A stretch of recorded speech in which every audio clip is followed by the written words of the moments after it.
हमारे बच्चे याद रखें, महफिल तो गैर की हो पर बात हो हमारी। इंसानियत के जहां में, इंसानियत के जहां में औकात हो हमारी। गुंडों के बीच में नहीं, अंडरवर्ल्ड के बीच में नहीं कि मैं तो सबसे बड़ा डॉन हूं, दाऊद इब्राहिम सबसे बड़ा डॉन नहीं। इंसानियत के जहां में औकात हो हमारी। महफिल तो गैर की हो पर बात हो हमारी। इंसानियत के जहां में औकात हो हमारी। ये दुनिया के देने वाले, ये दुनिया के देने वाले एक ऐसी जिंदगी हमें दे। कैसी जिंदगी? आंसू तो गैर के हों, आंसू तो गैर के हों पर आंख हो हमारी, पर आंख हो हमारी। क्या हम ऐसी शिक्षा दे सकते हैं? क्या हम अपने बच्चों को ऐसा बना सकते हैं? जिस दिन अपने बच्चों को ऐसा होगा तो हमारे यहां भिखारी नहीं मिलेंगे, हमारे यहां चोर नहीं मिलेंगे, हमारे यहां डकैत नहीं मिलेंगे, हमारे यहां आतंकवाद पैदा नहीं होगा। और इसलिए आज सबसे ज्यादा भारत सरकार के अंदर भी इस बात पर जो है बड़ी चर्चा चल रही है, इस देश के अंदर शिक्षा नीति लाई जाए। तो कैसी शिक्षा नीति लाई जाए तो हमारे बच्चों को अच्छा बना सके, हमारे पुलिस वालों को अच्छा बना सके, हमारे फौजियों को अच्छा बना सके, हमारे शिक्षकों को अच्छा बना सके, हमारे माँ बाप को अच्छा कैसे बना सके। माँ बाप अच्छे होंगे तो बच्चे अच्छे होंगे, बच्चे अच्छे बनेंगे, शिक्षा अच्छी होगी तो अच्छे नागरिक बनेंगे, अच्छे नागरिक बनेंगे ये तो देश बहुत मजबूत बनेगा। इसलिए लोग कहते थे किसी भी देश का निर्माण उसके स्कूलों की कक्षाओं में होता है, स्कूलों की कक्षाओं में होता है। इसलिए हमारे शिक्षकों की ट्रेनिंग की भी बहुत जरूरत है। इसलिए शिक्षक जब शिक्षकों का चुनाव करते हैं, जब शिक्षकों का अपॉइंटमेंट करते हैं स्कूल और कॉलेज के अंदर, वो केवल मात्र डिग्रियों के आधार पर नहीं, केवल मात्र डिग्रियां बहुत ऊंची डिग्री है, पीएचडी लेकर के आया है, एमए एमएससी है, उसके आधार पर नहीं।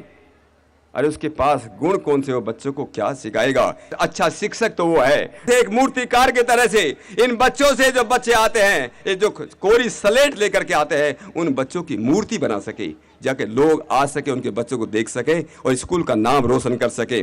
इतनी बात कह करके मैं NH गोयल वर्ल्ड स्कूल पे कि जो आपका वार्षिक उत्सव है उसमें मैं आया हूं, मुझे गोयल परिवार ने यहां पर बुलाया है, उसके लिए मैं आप सभी का आभार व्यक्त करता हूं और आप सभी को सादर नमस्ते करता हूं।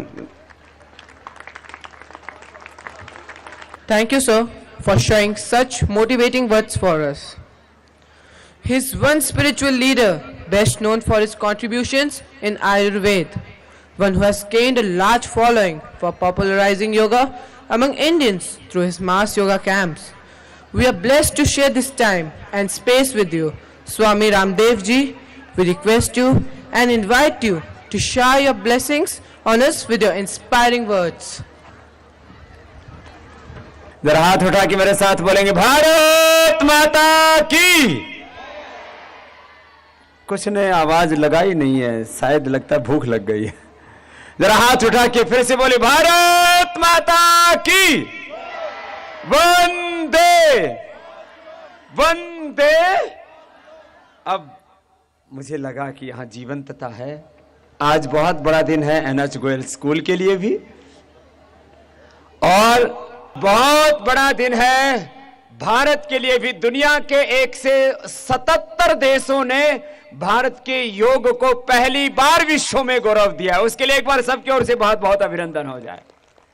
177 देशों ने विश्व में पहली बार आदरणीय मोदी जी के प्रस्ताव का अनुमोदन किया कि अंतर्राष्ट्रीय योग दिवस मनना चाहिए, और भारत की ऋषियों की विरासत को पूरी दुनिया में पहली बार गौरव मिला है।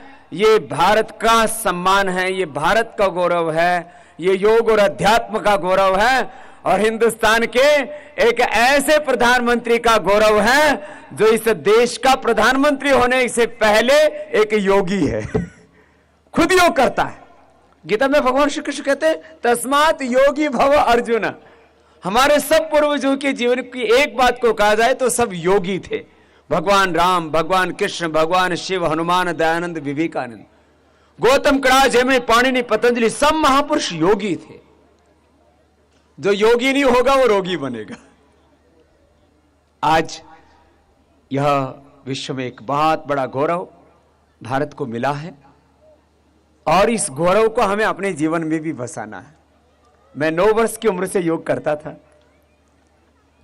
जब मैंने योग करना शुरू किया तो मेरा पेट बहुत मोटा था बचपन में, कई बीमारियां थी, दोनों टांगें मिला करती थी, लोग पेटल पेटल कह के चिढ़ाया करते थे। 9 साल की उम्र से मैंने योग शुरू किया और मैंने कहा लोग जिस पेट से मुझे चिढ़ाते हैं, आज उस कपालभाति से पूरा देश हिला। और हमने पेट हिलाया, हमने पेट घुमाया, तो आज योग के पीछे पूरी दुनिया झूम रही है। एक बार मैं पुनः अंतर्राष्ट्रीय योग दिवस पर आदरणीय मोदी जी का अभिनंदन करता हूं और यूएनओ का भी हम धन्यवाद करते हैं, उनको भी अभिनंदन करते हैं कि उन्होंने भारत के योग को इतना ऊंचा गौरव दिया। अब मैं बच्चों की बात पर आता हूं। देखो भाई, हम जिस स्कूल में पढ़े वो इतना बड़ा तो नहीं था, इतना भव्य नहीं था। स्कूल में 3-4 कमरे थे, वो भी बरसात में चुआ करते थे। दिन में वहां चमगादड़ आ जाते थे और रात को कुतिया घुस जाती थी। ऐसे स्कूल में हम लोग पढ़े। मैं आज योग, Ayurveda, medical science, political science, black money, corruption, political system को कैसे हम चेंज करें, कैसे हम जो है देश के अंदर पुलिस सुधार से लेकर के न्यायिक क्षेत्र में सुधार से लेकर के पुलिस रिफॉर्म, जुडिशरी रिफॉर्म, तमाम बातें करता हूं। लोग मुझसे पूछते बाबा जी आपका एजुकेशन कहां पर हुआ है, आपकी पढ़ाई कहां हुई है? मैंने कहा भाई देखो, हम तो जब गांव में थे तब शीशम के पेड़ के नीचे बैठ के पढ़े, और जब स्कूल में थे तब पीपल के पेड़ के नीचे बैठ करके पढ़े। पढ़ते समय बुक हम सेकेंड हैंड खरीदते थे, लेकिन क्लास में पोजीशन फर्स्ट हुआ करती थी। ऐसा मैं बच्चों को देखना चाहता हूं। आपके पास में संसाधन कितने हैं, ये कोई बात महत्वपूर्ण नहीं होता है। अभाव और संघर्षों के बीच में भी व्यक्ति बहुत ऊंचाइयां जीवन की तय कर सकता है। मैं जिस गांव में पैदा हुआ, ये हमारा सुरेश भाई, इसका भी गांव प्रतापपुर उसी गांव के पास में है। मैं जिस गांव में पैदा हुआ वहां अब तक भी ट्रेन नहीं जाती है। ट्रेन तो बहुत दूर की बात है, वहां कोई आज तक भी सरकारी बस नहीं जाती है। हम लोग बचपन में जब आसमान में उड़ते हुए हवाई जहाज को देखा करते थे, तब उसको चील गाड़ी कहा करते थे। उन अभावों में, संघर्षों में, अंधेरों के बीच से हम निकले हैं और आज अपने कदमों से पूरी दुनिया लगभग मापी है। मैंने देश में करीब 20 लाख किलोमीटर की यात्रा की है और करीब 20 करोड़ लोगों के कार्यक्रम किए। ये मैं अपनी बड़ाई के लिए नहीं कह रहा हूं, आप हौसला रख करके जिंदगी में आगे बढ़िए।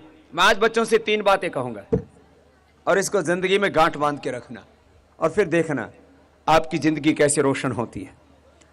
मैं हर बार इस बात को कहता हूं कि परमात्मा ने प्रत्येक व्यक्ति को प्रथम होने की शक्ति दी है। हेल्थ में, फिटनेस में, एजुकेशन में, कैरेक्टर में, सब क्षेत्रों में आप प्रथम कोटि के हो सकते हो। भगवान ने कोई भेदभाव, पक्षपात नहीं किया, न किसी जाति का न किसी मजहब का। फिर आदमी प्रथम बनता क्यों नहीं है? बुद्धि की किसी में कमी नहीं है, सबके यही 2 हाथ। मेरी तो बचपन की प्रेरणा का आधार यही रहा है। भगवान राम हो, भगवान कृष्ण हो, तमाम हमारे ऋषिमुनि हो, आइंस्टीन हो, न्यूटन हो, पतंजलि हो, पाणिनि हो, सबके यही 2 हाथ थे। आज भी इस दुनिया में जो राजनीति से लेकर के, पॉलिटिकल फील्ड से लेकर के, एजुकेशन फील्ड से लेकर के, साइंस एंड टेक्नोलॉजी में, इंजीनियरिंग में, एवरीवेयर, जीवन का कोई भी एस्पेक्ट हो, कोई भी सेक्टर हो, आज भी जो प्रथम कोटि के लोग हैं 2 ही तो हाथ हैं सबके। और जिनको आज हम भारत में, यदि मोदी जी को हम राजनीतिक दृष्टि से सबसे ऊंचे शिखर पर बैठा हुआ देखते हैं, चाय वाले के घर में पैदा हुआ भाई। आज देश में जो बड़े बड़े कॉर्पोरेट हाउसेज हैं, किसी ने 1000 रुपए से, किसी ने 10,000 रुपए से अपनी जिंदगी की शुरुआत की। आज उनके 1-1, 2-2, 5-5 लाख करोड़ के साम्राज्य हैं। शुरुआत कहां से की थी? शून्य से। आज बिल गेट्स को, वॉरेन बफेट को, जिन्होंने लाखों करोड़ की संपत्ति दान कर दी, वो लोग कहां से पैदा हुए? शून्य से।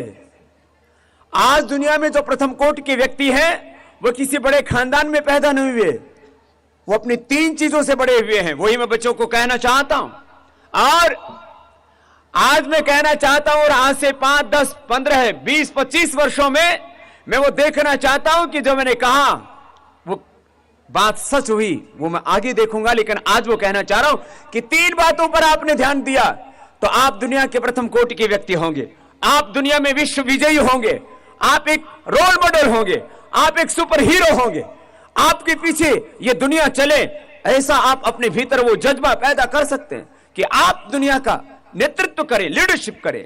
क्या चीजें हो 3? एक है हमारी प्रतिभा, हमारी स्मृति, हमारी मेमोरी, हमारा कंसंट्रेशन, हमारा IQ लेवल।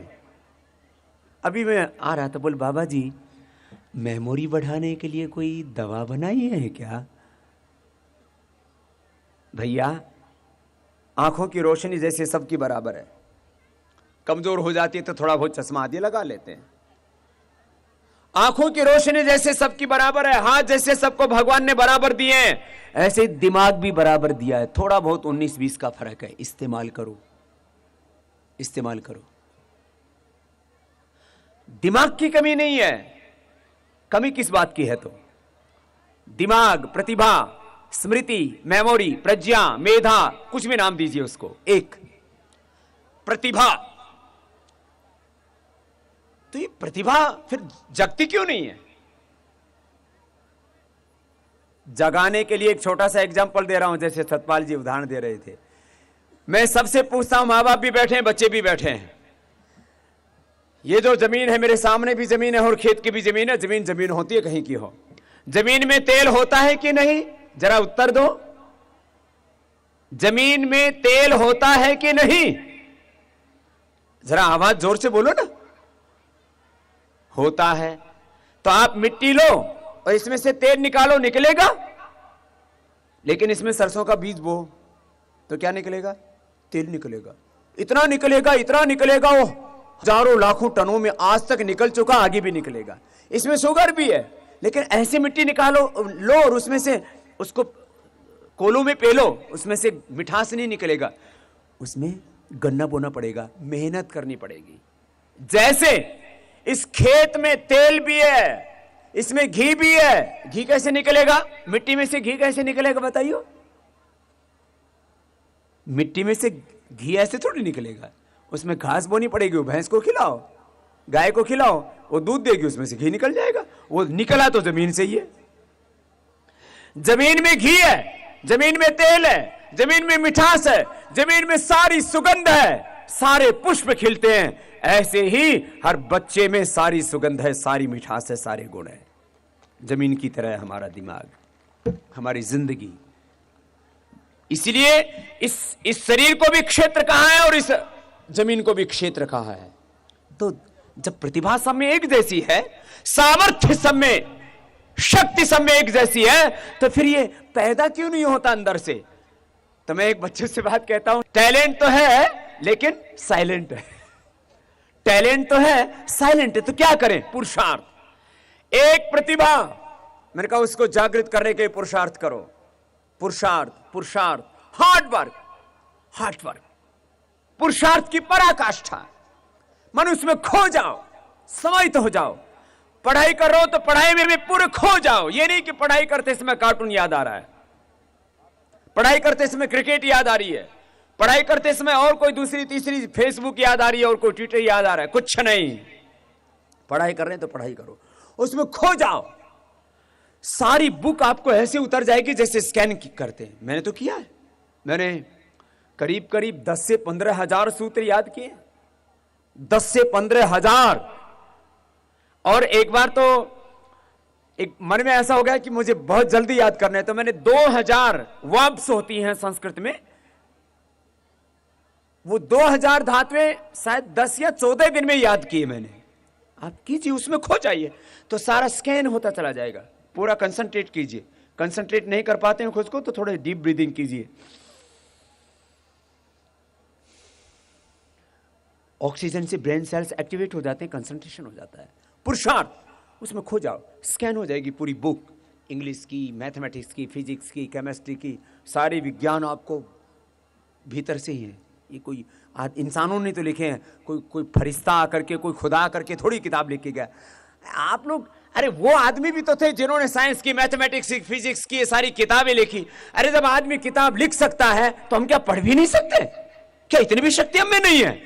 ये हौसला होना चाहिए कि जब लिखने वाले आदमी थे तो मैं तो उनकी लिखी हुई बातें पढ़ रहा हूं, मेरे अंदर तो भगवान ने बहुत शक्ति दी है।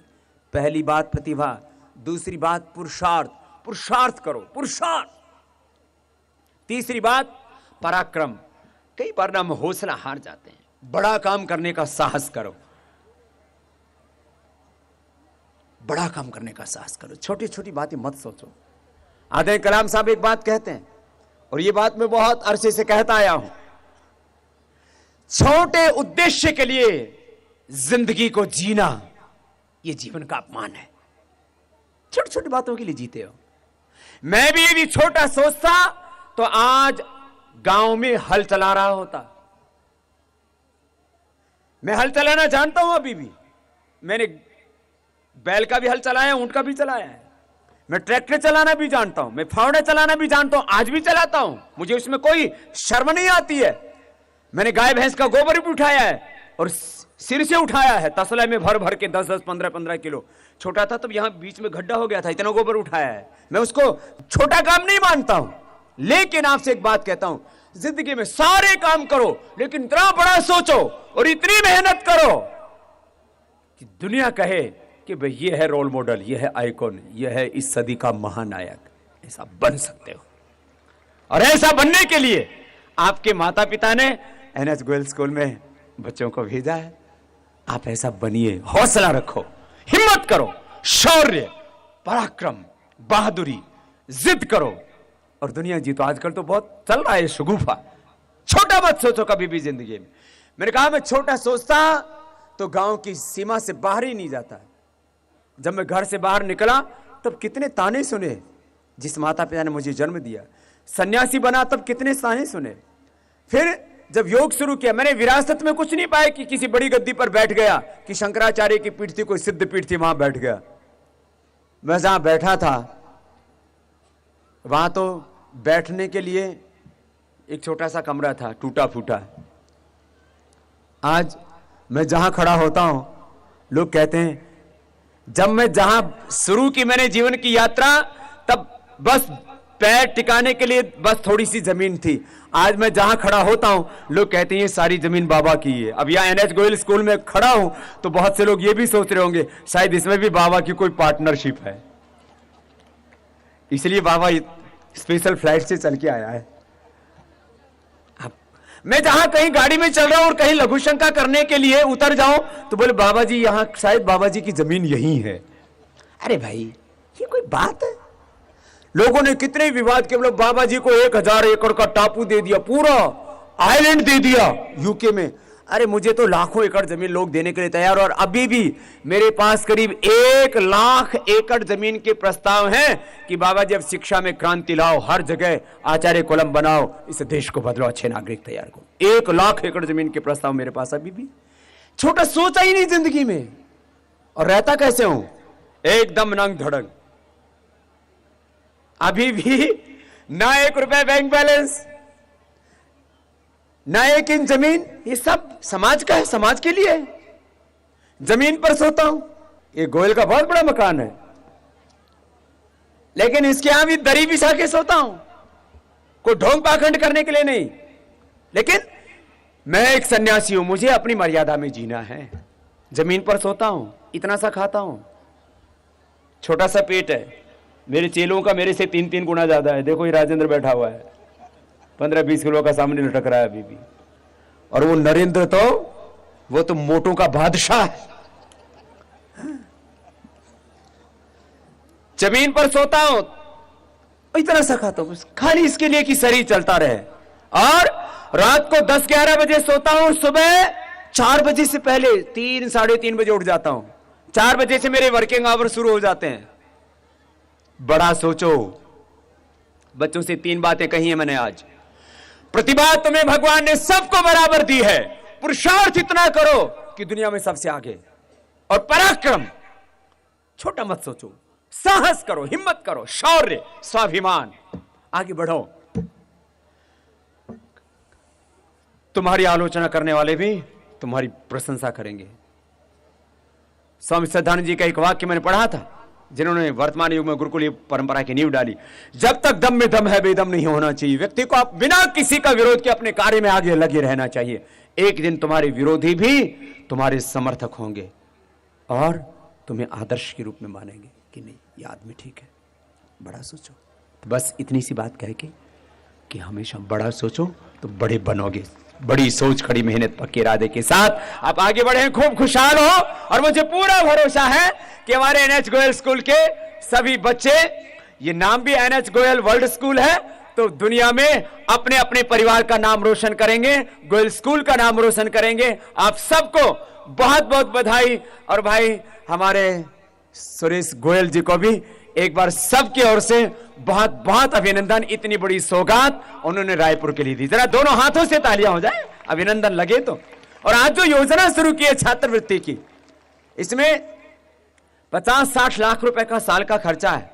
गरीब बच्चे, वो बेटियां जिनकी जिंदगी में अंधेरा है, उनके घरों में अभी अंधेरा है, उनके माँ बाप भी बड़े सपने सजो के बैठे हैं, लेकिन उनके पास में अभाव है। पैसे के कारण से किसी बच्चे की जिंदगी रोशन ना हो, यह तो बहुत बड़ा अन्याय है, इनजस्टिस है।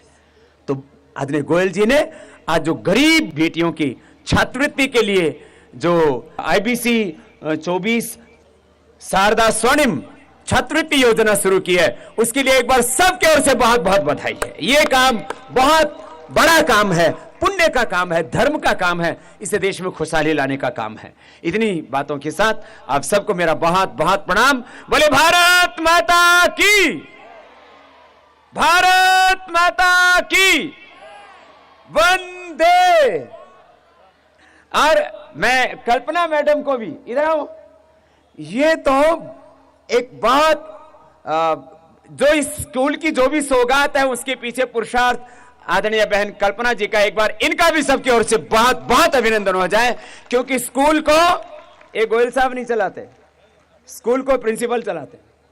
और देश नहीं, पूरी दुनिया का कोई भी बढ़िया स्कूल चलता है तो उसके पीछे सबसे बड़ा तप एक प्रिंसिपल का होता है। और इनमें जो दिव्यता है, इनमें जो प्रतिभा है, इनमें जो पुरुषार्थ है और इनमें जो पराक्रम है, इनका भी एक बार बहुत बहुत मैं अभिनंदन करता हूं।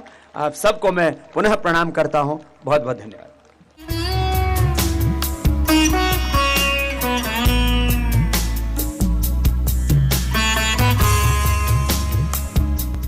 अपर्णा, इस बेटी का हौसला देखिए, इसके भीतर की आंखें पूरी खुली हुई हैं, बाहर की आंखें चाहे विधाता ने छीन लिया हो। इस बेटी के लिए जोरदार अभिनंदन हो। इसको कहते हैं हौसला, जिस पराक्रम की मैं बात कर रहा था। बहुत आशीष बेटा आपको, बहुत आशीर्वाद।